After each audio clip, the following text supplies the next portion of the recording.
தீபம், விளக்கேற்றும் எண்ணெய் மற்றும் அகர்பத்திகள் ஒரு தெய்வீக அனுபவம். திருச்செந்தூரிலே தைப்பூச திருவிழாவினுடைய அழகான காட்சிகளை நாம் இப்பொழுது தரிசித்துக் கொண்டிருக்கின்றோம். சூரனை வதம் செய்ய வேலன்வன் குமரன் கந்தக்கடவுள் அங்கே குடிகொண்டு பாடி வீடு அமைத்து சூரனை வென்று ஜெயந்திநாதராக வலம் வந்த அற்புதமான திருத்தலம். இன்றைக்கும் கூட திருச்செந்தூர் திருத்தலம் என்று சொன்னால் முருக பக்தர்களுக்கு அது ஒரு தனிப்பெரும் சிறப்பாகவே இருக்கிறது. உடல் முழுவதும் விபூதியை பூசிக்கொண்டு அங்க பிரதர்ஷனம் செய்யக்கூடிய ஒரு பக்தருடைய காட்சியை நாம் பார்க்கின்றோம். அலகு குத்தி கொண்டு, எவ்வளவு நீளமான வேல், அந்த அலகை குத்தி கொண்டு பிரார்த்தனைகளை செய்து வரக்கூடிய பக்தர்களுடைய காட்சியை பார்க்கின்றோம். மிக நீண்ட வரிசையில் நின்று முருகப்பெருமானை ஒரு நொடி பொழுதாவது நம்முடைய கண்களால் தரிசித்து விட மாட்டோமா என்று ஏங்கக்கூடிய பக்தர்கள் ஒரு பக்கம். பறவை காவடி, அந்த காட்சி இப்பொழுதெல்லாம் மிக அரிதாக இருக்கிறது. இந்த பறவை காவடியையும் நாம் இப்பொழுது பார்த்து கொண்டு இருக்கின்றோம். மிக கடுமையான நோயிலே இருந்து நம்முடைய வேண்டுதல்களை ஏற்று முருகப்பெருமான் நம்மை காப்பாற்றுவார்.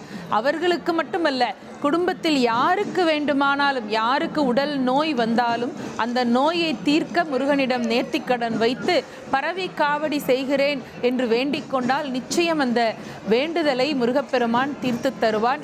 இதை தவிர அவர்களுக்கு வேறு ஏதாவது குல வழக்கமும் அப்படி இருந்திருக்கலாம்.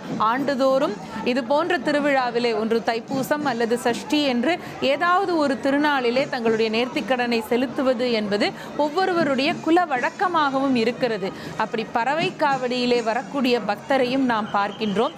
இந்த பிறவியிலே ஏதாவது ஒரு கர்மாவை நாம் சுமந்து கொண்டுதான் பிறக்கின்றோம். ஏதாவது ஒரு துன்பத்தை தாண்டக்கூடிய சூழல் நமக்கு வரும். அது மனசங்கடமாக இருக்கும், பணக்கஷ்டமாக இருக்கும், உடல் நோயாகவும் இருக்கும். இதுக்குள்ள தானே இருக்க முடியும் ஏதாவது ஒன்று. இந்த கர்ம வினைகளை கடந்தவர்கள் அல்லது தவிர்த்து இதை அனுபவிக்காமலே வாழக்கூடியவர்கள் என்று யாருமே கிடையாது.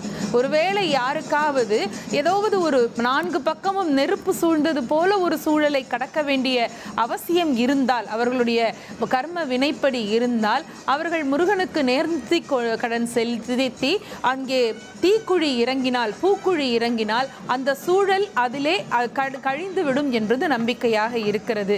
இன்னும் சொல்ல போனால், இது போன்ற உடலை வருத்தி கொண்டு நேர்த்திக்கடன் செய்வது ஏன் என்றெல்லாம் சில பேர் கேட்பது உண்டு. இப்படி வரக்கூடிய இந்த நேர்த்திக்கடனால் வரக்கூடிய சின்ன சின்ன சிரமங்களை நாம் பொறுத்து கொள்ள முடியும், தாங்கிக் கொள்ள முடியும். அதை செலுத்தி விட்டால் அதுபோல கண்ணுக்கு தெரியாமல் வரக்கூடிய பெரிய துன்பத்திலே இருந்து நாம் விடுபட்டு விடலாம் என்பதும் இதனுடைய நம்பிக்கையாக இருக்கிறது. குமரக்கடவுளுடைய வாகனமாகிய மயில் மிக அழகாக நடந்து வருவதையும் பார்க்கின்றோம். அதனால தான் நேர்த்திக்கடனை எல்லாம் நாம் செலுத்தி கொண்டே இருக்கின்றோம். பால் அபிஷேகம் முருகனுக்கு ரொம்ப பிடித்தமான ஒன்று. அபிஷேகம், அந்த பால் அபிஷேகம் செய்வது என்பதும் நம்முடைய பிரார்த்தனைகளிலே ஒன்றாக இருக்கும். தலையிலே குடத்திலே பாலை சுமந்து கொண்டு வருவதையும் நாம் பார்க்க முடிகிறது. நம்முடைய வேண்டுதல்களை எல்லாம் எடுத்துக்கொண்டு போய் முருகனுடைய விக்கிரகம் குளிர குளிர அபிஷேகம் செய்கிற பொழுது அவன் மனம் குளிர்ந்து நம்முடைய கர்ம வினைகளை நீக்க மாட்டானா என்பதுதான் அந்த பால் குடம் எடுப்பதற்கான அடிப்படை காரணம். அப்படி முருகப்பெருமானை நோக்கி அவனை கொண்டாடும் பக்தர் கூட்டத்தை பார்க்க பார்க்க நமக்கே உணர்ச்சி மேலிட்டாக இருக்கிறது என்று சொன்னால் அது மிக இல்லை. மிக அழகான இந்த காட்சிகளை தொடர்ந்து நாம் தரிசிப்போம் தந்தி தொலைக்காட்சியின் வாயிலாக. பக்தர்கள் வர்றது, எல்லாருக்கும் அன்னதானம் கொடுக்கறது எல்லாமே நல்லா சூப்பராக இருக்குது. நல்லபடியாக சாமி கும்பிட்டோம், நல்லா இருக்குது, சிறப்பாக இருக்குது. தைப்பூச திருநாளுக்கு நான் பெரம்பலூர் மாவட்டத்திலேருந்து வந்திருக்கேன். இங்கே எந்த ஒரு சிரமமும் இல்லாமல் நல்ல வசதிகளோடு செஞ்சு கொடுத்துருக்குறாங்க. நடப்பயணம் வரவங்களுக்கு தனி கியூ போட்டு எல்லாம் பண்ணுறாங்க. வர வழி பூரா அன்னதானம் பண்ணுறாங்க. எந்த ஒரு பிரச்சனையும் இல்லாமல் சாமி தரிசனத்துக்கு நல்ல இதுவும் இருக்குது. கடலில் குளிக்கிறவங்களுக்கும் பாதுகாப்பு கொடுக்குறாங்க.